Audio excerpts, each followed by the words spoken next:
today in the Muslim View, and I would like to introduce to you Alia Al-Katoub, who is one of the organizers for the fair. Alia, welcome. Assalamu alaikum everyone. Wa alaikum assalam. Nice to meet you all. So Alia, the question is this is the second time that you've organized a fair such as this. It is, yes. And I was a volunteer with the Canadian Cancer Society, and I am part of the Mosque, so we decided to collaborate and with a lot of other organizations to run this wellness fair, to just kind of to get all the agencies out there and to promote wellness through all the different organizations. So we have the Canadian Diabetes Association, InterHealth Community Center, we have dietitians here. I'm a dietetic intern, so I helped with the food and the recipe analysis, and so just kind of promoting the agencies and the services that are provided within the community. Okay, Alia, why do you feel that a fair such as this is important for the Muslim community? I think health is a very important aspect of our culture and our religion, so it's very important for us to take care of ourselves in order to take care of others and to be successful in our community. So this is a multi-health event to ensure that that we're healthy within mental health, physical health, all different types of health. So that's why I think it's important. And it's important to know that there's services out there that we can seek out. So if I'm having depression, then I need to seek help for it. I don't need to keep it quiet within myself. The services that are here, how can people in the Muslim community seek out those services? Within the organizations, you can sign up to be part of that. So, for example, I did one of my placements with the InterHealth Community Center, and so we do have a lot of Muslims that come out there, and so I was able to talk in Arabic when I gave a presentation or when I had a client that spoke Arabic. So I was able to help out with the translation as well. So within the agencies here, it's just providing the Muslim community with the access to that service and knowing about that service. So if I want to be a client at the InterHealth Community Center, then I can sign up and be a client there. And then all the other experts within their fields are here to allow people to know how to access that service. Here, Sahar Atalia, who is the chair of the Wellness Fair Planning Committee. Now, Sister Sahar, you have been involved with the planning committee for how long? So we have been preparing for this event for almost like 4 or 5 months ago. Mm-hmm. So we started by getting partners to collaborate with us in this event, and we were thankful that we got like more than 16 to 17 organizations from different healthcare services. So we got the Parkinson's Society, the Alzheimer's Society, Heart and Stroke Foundation, or the Canadian Cancer Society is who initiated this event. They're one of the main initiators for this event here. So London Muslim Mosque is the one they hosted the event, but it was the initiative was coming from the Canadian Cancer Society. Now I know that being on a few committees with regards to cancer screening, you had mentioned yourself that there are various programs with regards to that. Could you explain more fully in detail what those programs are? When it comes to screening or to cancer, so we must stress that early detection will lead to better outcome. So in Canadian Cancer Society, we have 3 main programs through Cancer Care Ontario. So we have the screening for breast, cervical, and colorectal cancer.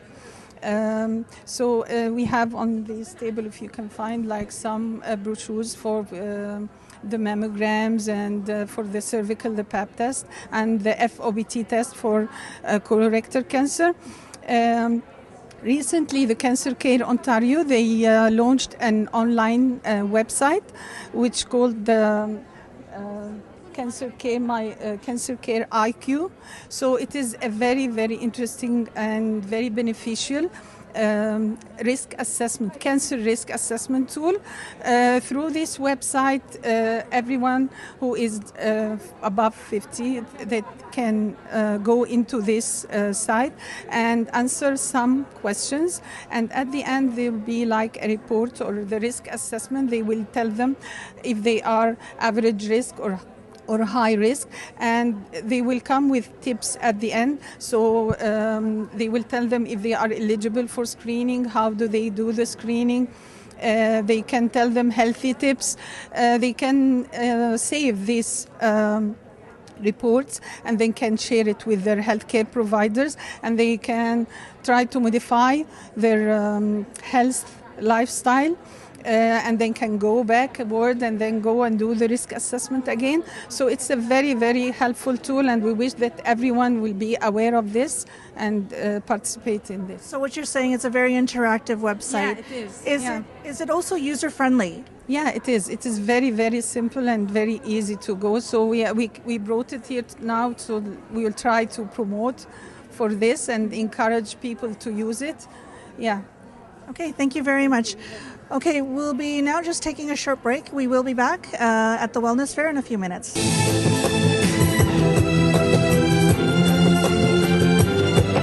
I have with me now 4 members of the London Intercommunity Health Centre, and they will be introducing the various programs and services that are provided. So I will start with my right. Oh, hi. My name is Lynn Pierre-Pittman, and I coordinate the Anonymous HIV testing program. So if anyone was interested, if you're really anxious and you'd just like to know your status, it's not a bad idea to get an HIV test done.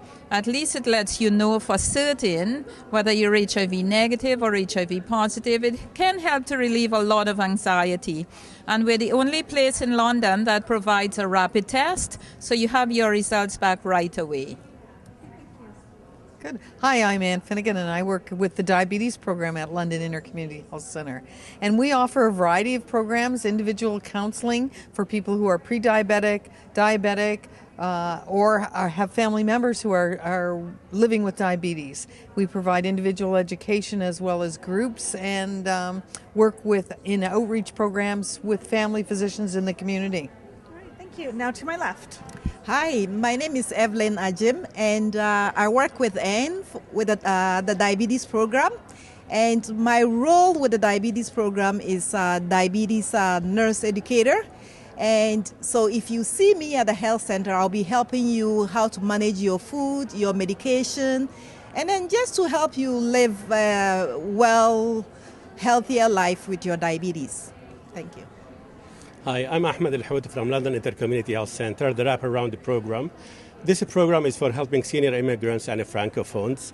In many ways, it is an outreach program. It is free, available for those who need the program in many ways.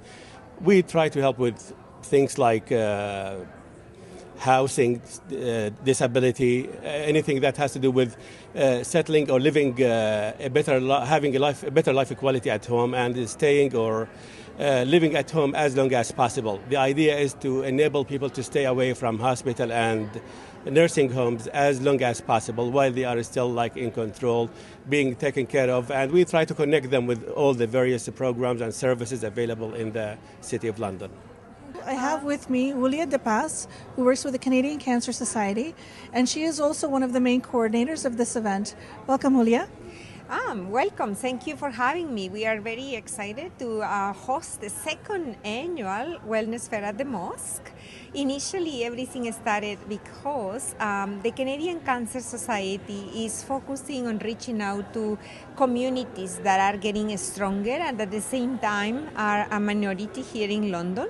So we wanted to reach out to them in a way that is familiar, friendly, open space, etc. So what a better place to do it here at the Mosque.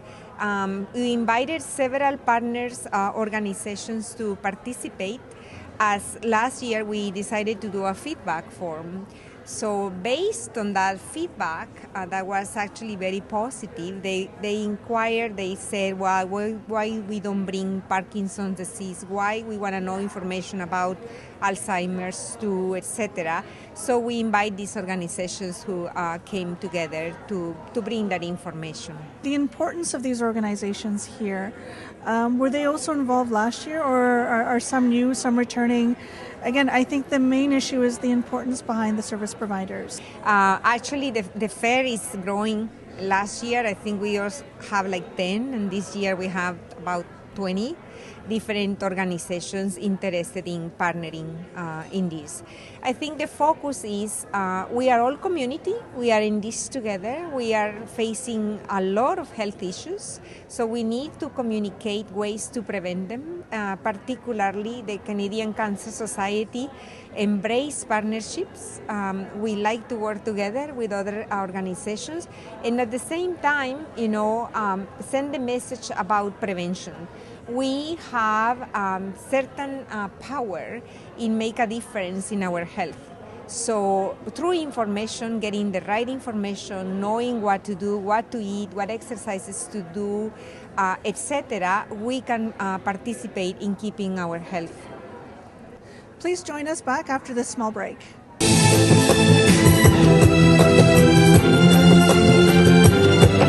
Welcome back to the Muslim View. We're here at the London Muslim Mosque.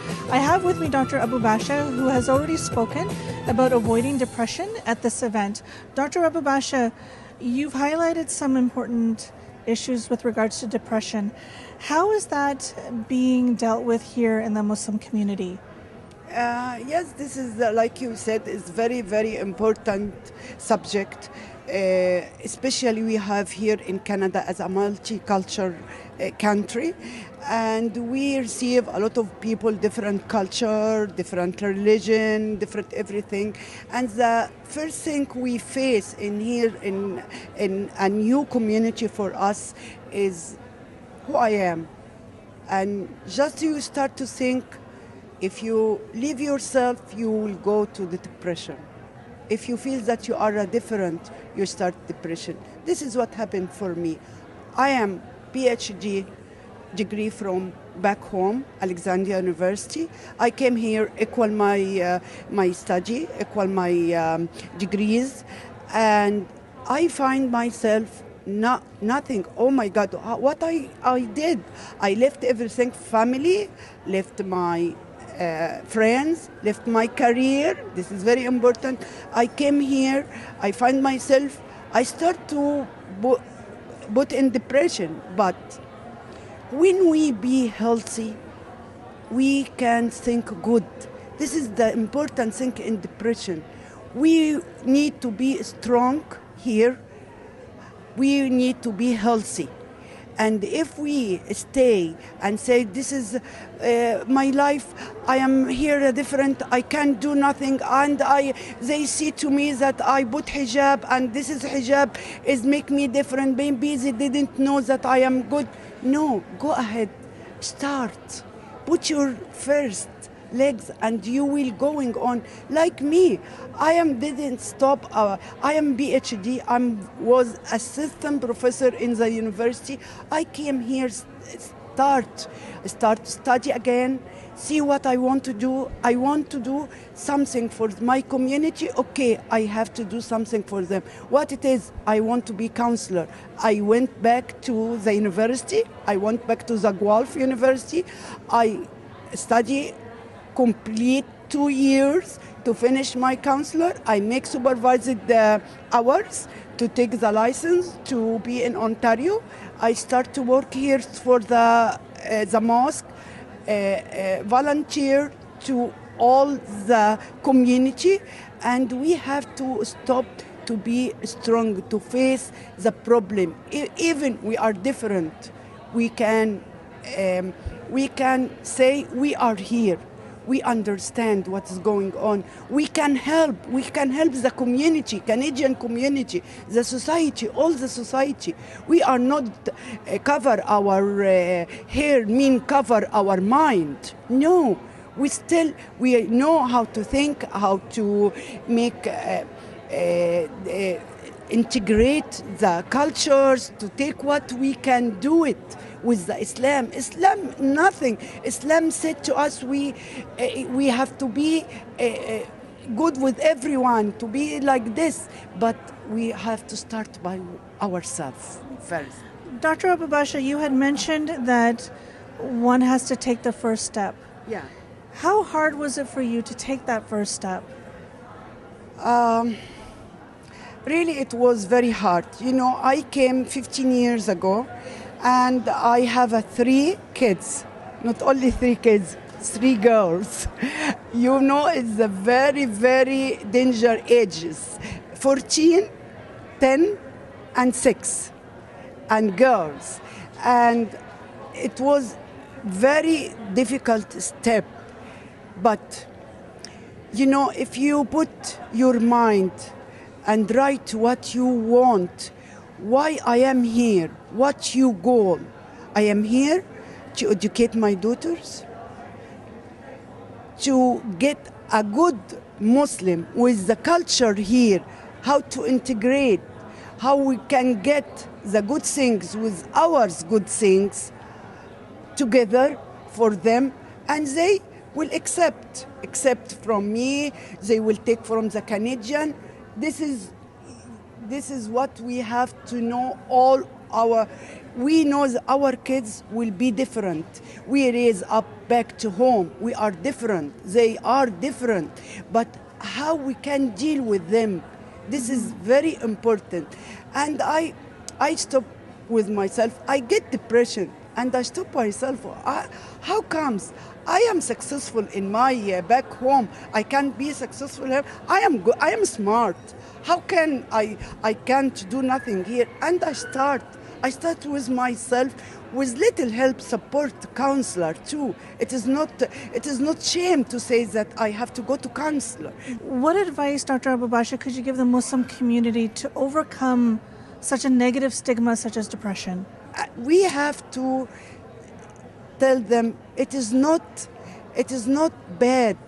It is not anything in you to say, I am become not strong enough to go healthy, to go until the end of my way, to go, I need help.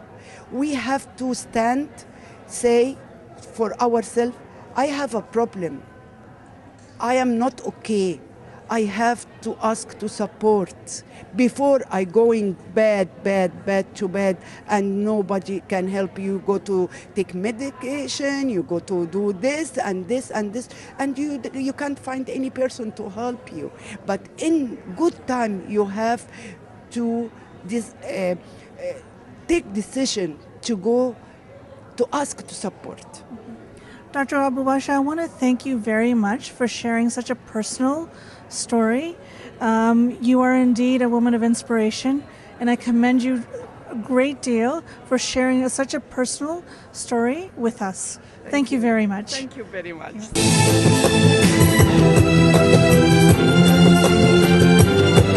Welcome back to the Muslim View. I found three young ladies here, and I'm going to ask them a few questions. So I know that I've trapped the three of you. Okay.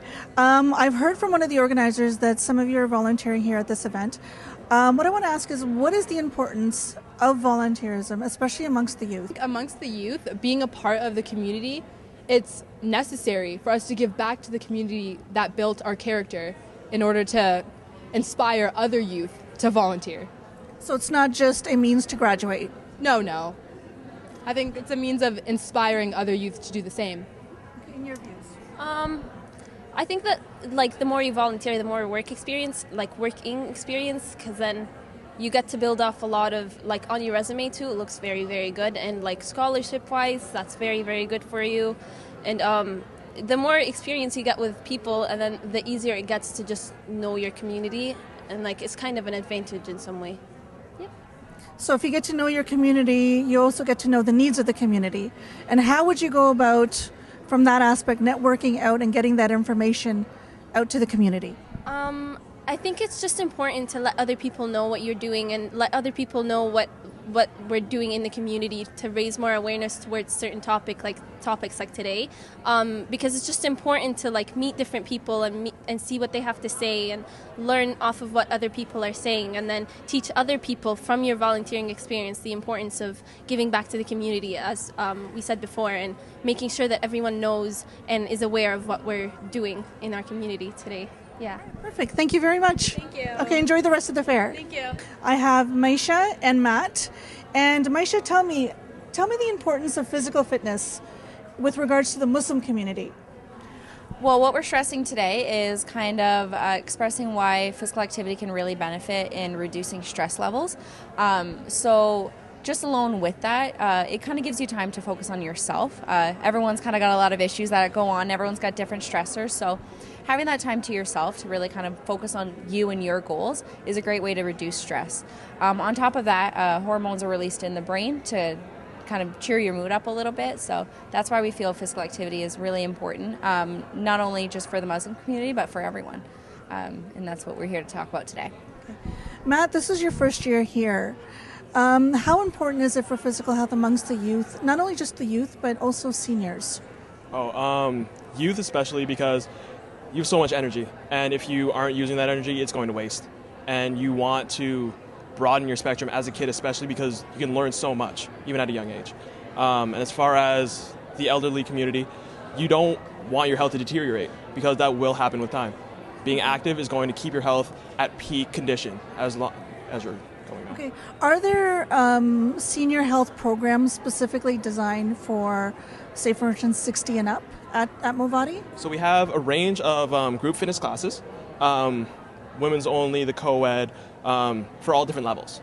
So whether you are advanced or very new to exercise to begin with, we've got it all there. Whether it's in the pool, in a classroom, doing yoga, anything like that. Okay, so there's, are there group classes and one-on-one? You can do one-on-one with trainers if you like, moving forward. But group fitness classes are a great way to get motivated, especially with friends. It's a great way to get in. Okay. And Maisha, what are the hours at Movati? So we open Monday mornings at 5 a.m. and we're 24 hours all throughout the week until Saturday, where we close at 8 p.m. And then Sundays we're 8 a.m. to 8 p.m. Okay, and you're located in where in London? So we have two locations, both on Wonderland. The north location is at Wonderland in Beaverbrook, and the south location is at Wonderland in Southdale. All right, okay, thank you very much. We've spoken to many a vendor, from the Alzheimer's Society all the way down to the Parkinson's Society of Southwestern Ontario. What this fair truly stresses is one's health and the importance of one's health, all the way down from cancer screening just to even like a small little consult. Physical activity, proper nutrition, proper health, not just physically, mentally, but spiritually. We hope to see you again next week at the Muslim View. I'm your host, Rifat Hussain. Assalamu alaikum. So the Interfaith Peace Camp is children who are of Abrahamic descent. So we've got Muslims, Christians, and Jews all working together as a camp, and counselors that also represent those faiths. So our goal here is to give kids a chance to play with one another when they're different religions and not even have that be an issue. So you have a Muslim kid playing with a Jewish kid and then a Christian kid, and they all just get along. And that's kind of the goal where we start when they're young, where we can say, you know, they haven't been influenced so much by maybe the media or politics or what maybe ancestors have said about different groups. They're just young kids having fun.